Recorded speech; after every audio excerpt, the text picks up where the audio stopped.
U is the set of all elements of U which are not in A. ठीक है, यानी कि universal set के वो एलिमेंट्स जो कि A में नहीं है, उन सभी का हमने क्या बना दिया, सेट बना दिया, और उसी सेट को हम कहेंगे complement of the set. Actually बच्चे डरते हैं कि डेफिनेशन याद करनी पड़ेगी। डेफिनेशन याद करने जैसा ऐसा कुछ नहीं है। अगर आपको मतलब पता है किसी बात का कि हाँ इसका मीनिंग ये होता है, और आपको थोड़ी सी इंग्लिश आती है, then you can easily make the definition. It is not necessary कि आप जो है बुक वाले एज इट इज वर्ड्स उठा के और वही डेफिनेशन में लिखो। It is not much necessary. ठीक है, तो आप अपनी लैंग्वेज में भी लिख सकते हैं, बट उसका मीनिंग सेम होना चाहिए। ये नहीं कि आप कुछ का कुछ लिख रहे हैं। ठीक है, ओके। लेकिन इसी बात को, जैसे ये हमने 2-2.5 लाइन लिखी है, इसी बात को अगर हम थोड़े शब्दों में कहना चाहें तो हम कैसे कह सकते हैं? A complement is the collection of all elements x such that x belongs to U, universal set में बिलोंग करता है, and x does not belongs to A, वो ए में बिलोंग नहीं करता। ठीक है, इन्हीं शब्दों को हमने जो है कॉम्पैक्ट फॉर्म में लिख दिया, थोड़े शब्दों में उसी बात को लिख दिया, तो ये इसकी सिंबॉलिक नोटेशन है। A complement is equal to the collection of all elements x such that कि यूनिवर्सल सेट में तो हैं लेकिन वो ए में नहीं बिलोंग करते। सो this is symbolic notation. Now let's see its properties. इससे पहले थोड़ा सा हम इसको वेन डायग्राम के थ्रू भी देख लेते हैं कि वेन डायग्राम के थ्रू ये जो है इसका जो डायग्राम है वो कैसे बनेगा ये कॉम्प्लीमेंट का। Let we have universal set. आपको याद होगा यूनिवर्सल सेट को हम रेक्टेंगल से शो करते हैं, और इसमें कोई जो है सेट ए है। जनरली जो सेट होते हैं उनको हम सर्कल्स से डिनोट करते हैं। ठीक है, this is A and this is you. तो ए कॉम्प्लीमेंट क्या होगा? ए को छोड़ के, ए में जितने भी एलिमेंट्स हैं उनको छोड़ के, उनको रिमूव करके बाकी यूनिवर्सल सेट में जो भी हैं वो हमारे पास क्या होगा? A complement. So don't you think कि ये जो हमारे पास होगा portion of U that will represent A complement. ठीक है, सो ए कॉम्प्लीमेंट हमारे पास this part is A complement. ठीक है, so A and A complement. A complement U का वो पोर्शन, यूनिवर्सल सेट के वो elements which are not in A में नहीं है, those are in A complement. ठीक है, I hope you are getting. तो अब हम यहाँ से देखते हैं प्रॉपर्टीज। प्रॉपर्टीज क्या है? फर्स्ट प्रॉपर्टी, ए और ए कॉम्प्लीमेंट का अगर हम यूनियन लें, ठीक है, कोई सेट ए है और उसका कॉम्प्लीमेंट, इन दोनों सेट्स का अगर यूनियन लें तो ये किसके इक्वल आ जाएगा? यूनिवर्सल सेट के, which is quite obvious. Let us see from Venn diagram, और वेन डायग्राम के साथ साथ हम कोई एक एग्जाम्पल भी लेंगे ताकि आपको और अच्छे से क्लियर हो जाए। देखो भाई, ये हमारे पास है ए, और ये बाकी सारा जो पोर्शन है ये है ए कॉम्प्लीमेंट। तो अगर यूनियन करें यानी मिला दिया जाए तो ये पूरा का पूरा यूनी हो जाएगा, यानी यूनिवर्सल सेट हो जाएगा। So this proves that A union A complement is equal to whole set, यानी कि यूनिवर्सल सेट। इसके लिए एक छोटा सा एग्जांपल लेते हैं। लेट यूनिवर्सल सेट हमने लिया ए बी सी डी ई, ठीक है, और ए कोई सेट ले लिया जिसमें है दो elements B and C. So now tell me what will be A complement. A complement में क्या होंगे, ए के एलिमेंट्स छोड़ के बाकी सारे के सारे elements which are there in universal set. ठीक है, तो बी और सी को छोड़ दीजिए, यानी कि यहाँ आ जाएगा ए, देन आ जाएगा डी, देन ई. ठीक है, और अब हम अगर इन दोनों सेट्स की यूनियन लें, A union A complement, then what it will be. Union में आपको पता है कि सारे एलिमेंट्स आ जाते हैं इकट्ठे, तो it will be A B C D E. ठीक है, इसके भी सारे एलिमेंट्स आ गए, इसके भी सारे एलिमेंट्स आ गए. और क्या यही हमारा यूनिवर्सल सेट नहीं था? Of course it was. So that means A union A complement is always equal to universal set. So this proves our first property कि किसी भी सेट की अगर उसके कॉम्प्लीमेंट के साथ यूनियन की जाए then we will get the universal set. ठीक है, then second property है कि A intersection A complement is equal to 5, यानी कि A और A complement में कोई भी एलिमेंट कॉमन नहीं है. एविडेंट है from the figure as well. इस डायग्राम से भी ये क्लियर है कि A का जो पोर्शन है वो डिफरेंट है, A कॉम्प्लीमेंट का डिफरेंट है. इन दोनों में कोई भी पोर्शन ऐसा नहीं है जो कॉमन एरिया है. ठीक है, यानी कोई भी एलिमेंट कॉमन नहीं है. So we can see that their intersection would be a null set. इसको इस एग्जांपल से भी देखते हैं. देखिए, यूनिवर्सल सेट है, A सेट है, A कॉम्प्लीमेंट है. यहीं से फाइंड आउट करते हैं A इंटरसेक्शन A कॉम्प्लीमेंट. क्या इस A और A कॉम्प्लीमेंट में कोई कॉमन एलिमेंट है? देखिए, there is no common element, so that means we are getting here 5, that means null set. It is not having any common element. So ये दोनों properties आपको बहुत अच्छे से याद रखनी चाहिए. A का यूनियन A कॉम्प्लीमेंट के साथ यूनिवर्सल सेट के इक्वल हो जाएगा and A intersection A complement would be always 5. ठीक है, it will be always a null set. Then हमारे पास डी मॉर्गन्स लॉज हैं. ठीक है, De Morgan's law, De Morgan जो है वो एक मैथमेटिशियन का नाम है और इन्होंने ये जो दो लॉज हैं ये दिए हैं और उनको ऑनर करने के लिए इन दोनों लॉज को बोलते हैं डी मॉर्गन्स लॉ. ठीक है, ये दो लॉज हैं. इनकी जो डिटेलिंग है, इनका प्रूफ भी एक आध बार आ जाता है, तो थ्योरेटिकल टाइप से अगर इसका प्रूफ आ जाए तो उसके लिए एक सेपरेट वीडियो में काम करेंगे. फिलहाल अभी हम इनको वेन डायग्राम से और एग्जाम्पल से समझते. ठीक है, ओके. तो इसके लिए जहां आप देख सकते हैं we are having two sets A and B. ठीक है, तो हमें दो सेट लेने पड़ेंगे in context with universal set. ठीक है, एक यूनिवर्सल सेट लेते हैं and we take two subsets of that universal set. Let U is any set which contains like 1, 2, 3, 4 some elements. इसमें है, मान लीजिए ये लिया हमने और A एंड B इसके दो सबसेट लेने हैं. सपोज A में हमारे पास ये एलिमेंट्स हैं और B में ले लेते हैं 3, 6, 7 ये एलिमेंट्स ले लेते हैं.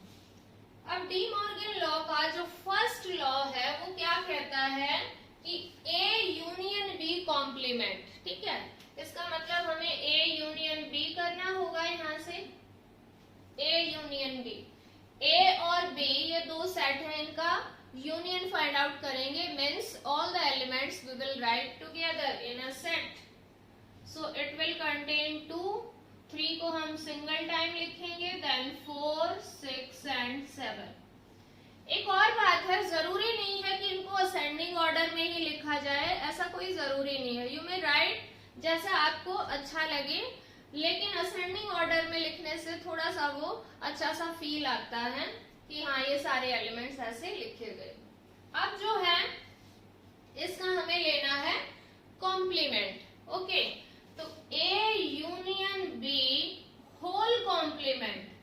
ठीक है, होल कॉम्प्लीमेंट का मतलब है कि ये जो एक सेट आया हुआ है इसका complement in context with universal set find out कीजिए। अकॉर्डिंग टू यूनिवर्सल सेट इसका कॉम्प्लीमेंट फाइंड आउट कीजिए। So it will be the set of all elements which are there in universal set and not here। ठीक है, यहाँ नहीं है वहां है। so it will contain 1 2 3 4 6 7 नहीं आएंगे, so it will contain 5 and 8। ये हमारे पास 3 एलिमेंट्स हो जाएंगे in A union B complement. Okay, तो ये हमारे पास जो ये फर्स्ट लॉ है इसका लेफ्ट हैंड साइड आ गया, और ये किसकी इक्वल है, A complement intersection B complement, यानी कि हमें ए कॉम्प्लीमेंट भी फाइंड आउट करना पड़ेगा। चलिए फाइंड आउट करते हैं। सो सी दिस इज ए का कॉम्प्लीमेंट हमेशा किसके कॉन्टेक्स्ट में आएगा, यूनिवर्सल सेट के। ठीक है, so A complement leave all the elements which are there in A and write the remaining elements from universal set। so it will be containing 1, then 2 3 4 नहीं आएंगे, 5 6 7 8। ठीक है, then b complement भी हमें चाहिए, b complement find out करते हैं। leave all the elements of set b and write remaining elements from set u। so it will contain 1 2 3 नहीं होगा, then 4 5 6 7 नहीं है, 8। Okay, and that we need to prove कि A intersection A complement intersection B complement. ठीक है, यानी इन दोनों sets का अब हमें क्या फाइंड आउट करना है, हमें फाइंड आउट करना है इनका intersection. So A complement intersection B complement, it will be equal to किसके इक्वल होगा, इन दोनों का इंटरसेक्शन देखिए। इंटरसेक्शन का मतलब common element from both the sets. So 1 दोनों जगह है, देन 5 दोनों प्लेसेस पे है, देन 6 नहीं है, 7 नहीं है, and then we are having 8। So common elements of both the sets are 1 5 and 8 only, and this proves that A union B whole complement is equal to A complement intersection B complement। so this proves our first De Morgan's law। ठीक है, इसी तरह से De Morgan ने एक और law दिया है जो कि क्या है कि A इंटरसेक्शन बी कॉम्प्लीमेंट, यानी कि पहले आप ए और बी का इंटरसेक्शन फाइंड आउट कीजिए और फिर उसका अगर कॉम्प्लीमेंट लेंगे then it will be equal to A complement union B complement. इसका मतलब क्या हुआ कि अगर दो सेट्स का पहले इंटरसेक्शन लें और फिर उनका कॉम्प्लीमेंट लें तो ये जो कॉम्प्लीमेंट है ये ऑफ कोर्स डिस्ट्रीब्यूट तो हो जाएगा, यानी ए और बी के साथ अलग अलग हो गया, लेकिन जो इंटरसेक्शन है that will change into union. और इसको भी हम इसी तरह से एग्जांपल लेके समझ सकते हैं बिल्कुल आसानी से। ठीक है, इसको हम समझते हैं वेन डायग्राम की हेल्प से, कि वेन डायग्राम से क्या इसी तरह से ये दोनों जो रिजल्ट हैं ये बिल्कुल सेम है। Of course they should be. Let's check करते हैं। यूनिवर्सल सेट, आपको याद है कि हम एक रेक्टेंगल ड्रॉ करते हैं। सो रेक्टेंगल ड्रॉ की हमने, ये यूनिवर्सल सेट की है और इसमें A and B, these are the two sets, this is A, this is B. Okay, यहाँ पर ध्यान से देखें, अगर फर्स्ट पार्ट इसमें है A intersection B complement, A intersection B, A और बी का कॉमन पोर्शन, तो कॉमन पोर्शन ये है। ठीक है, ये हमारे पास क्या है, this is the portion which is representing A intersection B, ये वाला हिस्सा, ये हमारे पास है ए इंटरसेक्शन बी। और अब हमें लेना है कि इसका कॉम्प्लीमेंट, यानी कि इस एरिया को छोड़ के, इस पोर्शन को छोड़ के बाकी सारा का सारा पोर्शन, तो वो क्या हो जाएगा, living this it will B, जहां पर मैं ये स्ट्रोक लगा रही हूं, इस जो डॉट्स लगाई है इस वाले एरिया को छोड़ के बाकी सारा जो है वो पोर्शन हमारे पास क्या होगा, that will be represented by A intersection B complement. ठीक है, लिविंग दिस, इसको छोड़ दीजिए और इसका complement, so this whole is represented by A intersection B complement. Okay, अब ये कह रहे हैं कि ये किसके इक्वल होगा, it will be equal to A complement union B complement. ठीक है, ये इसके इक्वल होगा। So let us draw again, right side के लिए हम देखते हैं कि किस टाइप से आएगा। ये यूनिवर्सल सेट है, ये ए है, ठीक है, दिस इज सेट ए। बोल रहे हैं ए कॉम्प्लीमेंट, ए कॉम्प्लीमेंट क्या होगा, लीव ए को छोड़ दीजिए और जो है बाकी सारा पोर्शन किसको डिस्क्राइब करेगा, ए कॉम्प्लीमेंट को डिस्क्राइब करेगा।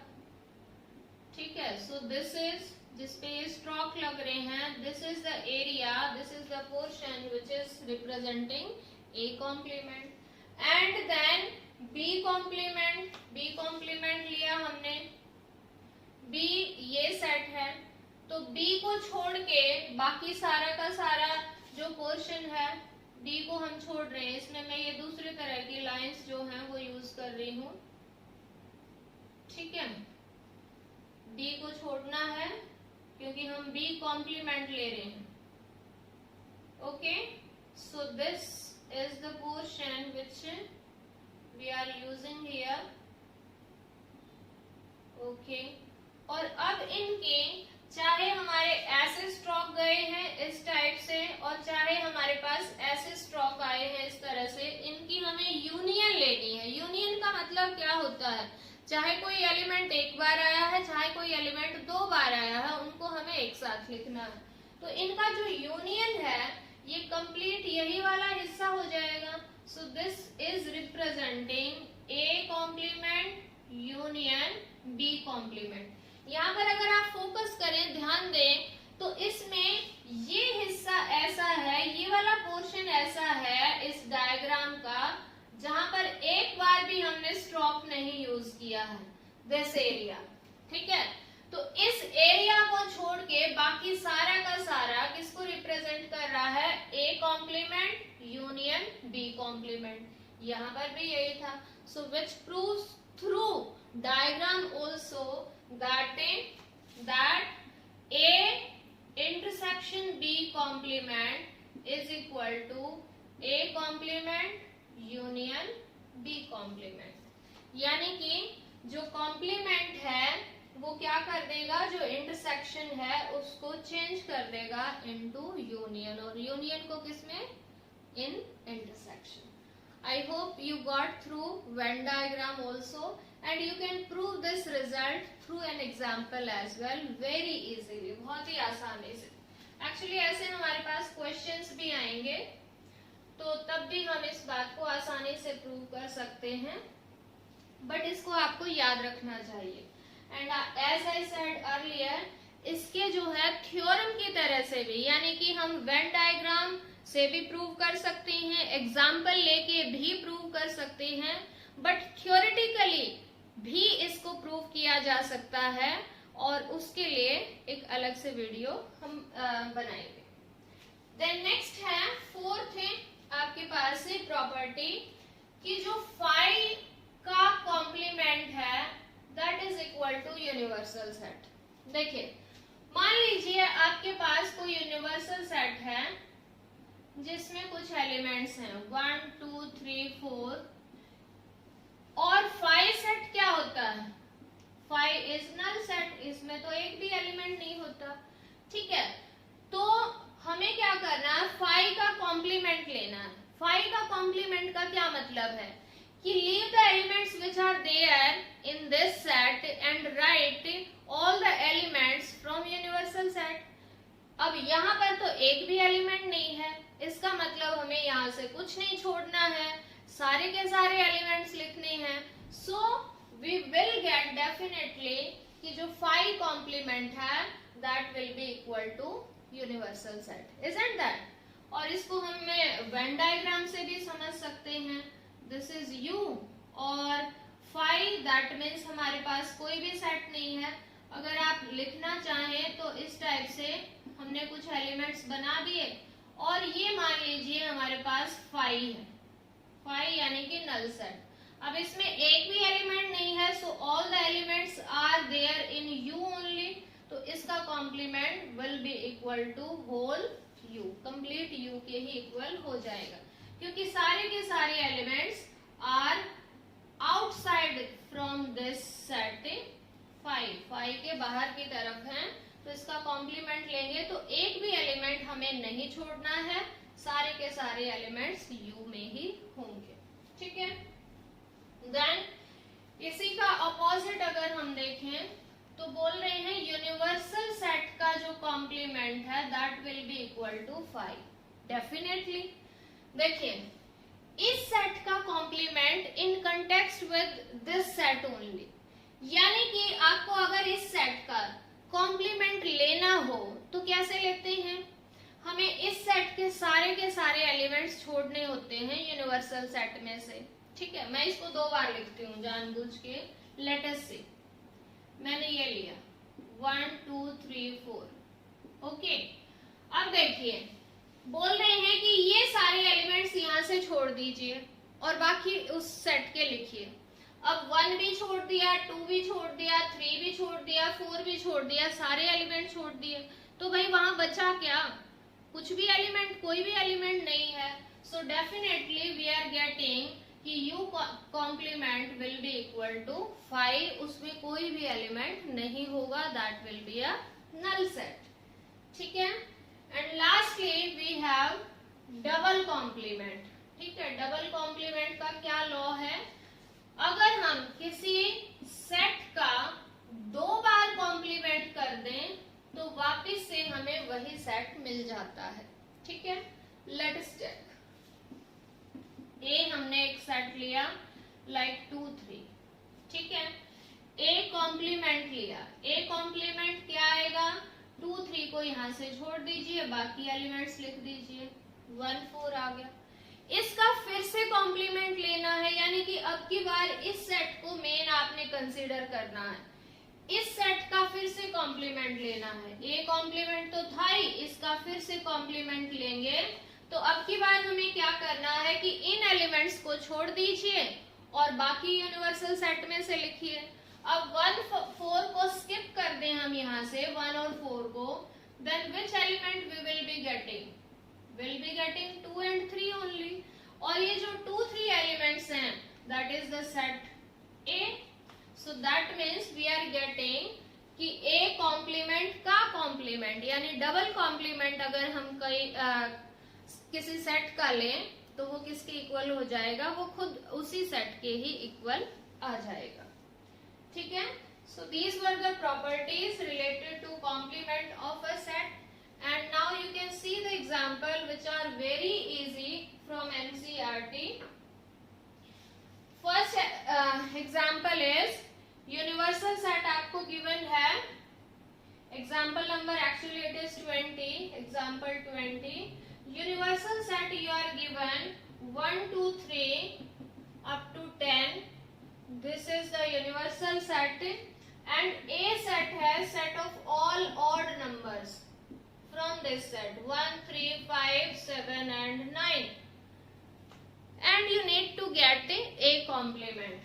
So it's quite simple. A complement का मतलब leave all elements of A from universal set and write the remaining one, ठीक है। So what set you will get, A complement में क्या आ जाएंगे, 2 4 6 8 and 10, यानी कि set of even numbers from that universal set. So examples and questions are very easy if you understand the concept carefully. अगर आपको वो समझ आ गया है तो it's very easy. Then example 21. I'm reading the statement because it's quite easy. Let U be the set of all the students of class 11. ठीक है, class 11 के सभी स्टूडेंट्स का सेट बना लिया और ये स्टूडेंट्स किसी को एड स्कूल में पढ़ रहे हैं, students of class 11 in a coeducational school. तो ऑफ कोर्स उसमें बॉयज भी होंगे एंड गर्ल्स भी होंगे और ए सेट है set of all girls. So this is the set of all girls only, girl student of a class 11. ये हमने ले लिया. So what will be A complement. Coed school है, बॉयज भी हैं, गर्ल्स भी हैं. ए सेट ले लिया, set of all girls. So A complement will be what? Of course that will be the leaving the girls students from here, we will get the boys only. So we will get the set of boys, all boys student. ठीक है, ये हमारे पास क्या हो जाएगा? A complement. ठीक है. और एग्जाम्पल नंबर 22 में आपको सिंपली डी मॉर्गन्स लॉ ही प्रूव करने हैं जो कि हम ऑलरेडी कर चुके हैं. I hope you got this concept. And of course we will be doing the exercise in the next video. Till then, keep watching and keep learning. Bye bye.